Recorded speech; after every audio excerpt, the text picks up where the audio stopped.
Welcome back to Credit Nerdy, presented to you by Chironic Financial. Welcome back to Credit Nerdy. Please remember to like, share, subscribe. Continue our series on disputing. We have another one for you as it relates to disputing.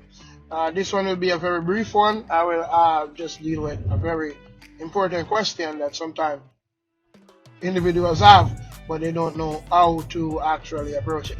The question that we are seeking to answer this afternoon is, how many items on my credit report should I dispute at a time? Some will tell you that you should dispute 5 items, no more than 5. Some will tell you that there's no number to what you can dispute. Some will tell you to dispute everything. That is negative. Let us take those one at a time. To tell you the truth, there is no limit to what you can actually, how many items you can dispute at a time. You can dispute any amount of items at a time. But the question becomes, is that the best way to do it? Or what is there that you need to know to determine how much to dispute? The other one says that you should dispute everything that you can. So here what my suggestion is. If you have a lot of negative items in your credit file, in your credit report that you're going to dispute, do not dispute all of them at the same time. Why you should not dispute all of them at the same time, but just select a number. They usually say 5, which is okay, and then after a certain amount of rounding, you get things going, then you can add others to it as you move along, and as you get stuff deleted, then you can add other stuff and delete. 5 is not an absolute number. That is just what some individuals in the industry teach. Now, why do I say do not dispute everything in your credit file? Why? Because one of the things that the credit bureaus use, I think in a previous video, I mentioned to you what the credit bureaus use to determine sometime whether or not it's a credit repair company doing the dispute on your behalf. As I said, a credit repair business can do the dispute on your behalf. But once the credit bureaus realize, I think it's a credit repair company, they will reject the dispute, saying that they don't believe it's you. They would word it saying something like that. They don't believe it's you, and you must prove that it's you in order for them to process the dispute. Is that right? Not necessarily, but that the law gives them the option where they can do that, but it doesn't mean that a credit repair company cannot dispute for you. Because individuals can dispute for you that I represent you once they have the proper authorization to do so. Why is that information important? That information is important because one of the things that the credit bureaus use to sometimes flag the dispute as coming from a credit repair company and don't process it any at all and reject it is when they see that everything on the credit report that is negative is being disputed.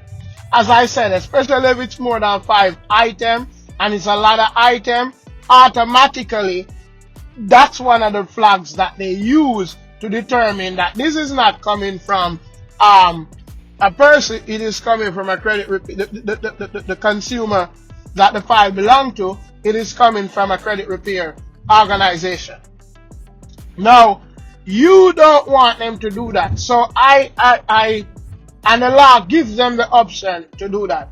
And they commonly use that as a means to reject the dispute by looking at everything being disputed, especially if within the dispute that is submitted, it's just disputing everything and there is no specificity or clarity, but the dispute is too vague, but everything is being disputed.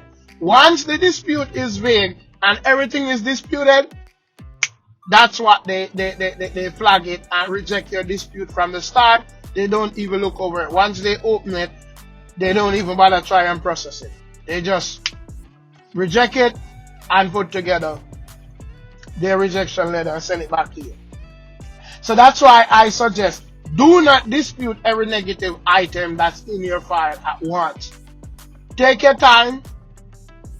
If you have more than 5 negative items in your file, do 5, and then when you make some progress, you go again and do. And again, another option that, as I said in a previous video, another option that the credit bureau basically has at its disposal is when you file a dispute and they process it and then come back and tell you that everything is verified and the information is correct. If you send back that dispute off the top with everything involved in it again, they can mark that and say to you that they have already processed the dispute and this dispute is the same, so they are not going to do anything because they have already given you the answer that the information is accurate. When you don't give everything there, then it's a new dispute, even if all things is in it, and they can't use that card because they have certain mechanisms in the law that they can use to basically don't process a dispute. If they believe it's frivolous or irrelevant, you can listen to my video on frivolous to learn what you need to do if they mark it that way. If they deem it to be irrelevant, that's another thing that they can use. And if they believe it's coming from a credit repair organization, and you can listen to my video on disputing that I did, telling you how what they actually use to know when it's coming from a credit repair. I used to surmise that it is coming from a credit repair organization. So again, just to wrap up, I would suggest do not dispute everything that is negative once it's over 5 in your credit file one time, because you're going to put yourself at a disadvantage from the beginning, and your dispute might not even get a chance to be looked at, or even the furnishers contacted or anything like that. Plus, once you are disputing everything or even doing a dispute, make sure, as I said before, you dispute with a certain level of clarity, but not being too specific, especially if you are looking for a deletion. And as I said, depending on the nature of what you are disputing, when I say don't be too specific, you might ask the question, what do you mean don't be too specific if the negative is there? Meaning, if it is the case where the information can be modified and the account stays on your file. Because something can be inaccurate, but it is subjected to modification and correction, and then it remains in the file. You don't want that. When you actually gonna do the dispute, if it is the case that you give enough information where they know what you're asking, but they have to do the work, then you allow them to do the work. If you give them too much information and they say, oh, okay, all right, no problem, I'm just gonna correct this and update the account, and then you're on your own with that account and you don't get the deletion that you're looking for. If you just want the information to be corrected, then you just be very specific and tell them exactly what you want to actually correct, because sometimes it's not every dispute you are looking for a deletion. So the dispute is not about but you just want it to correct the file, then so I hope that this information is helpful. How much items should you, and you just understand how the disputing processes work. Ironic Financial, Credit Nerdery, Boy Genius, peace. Have a wonderful journey on your credit repair. Remember to like, share, and subscribe.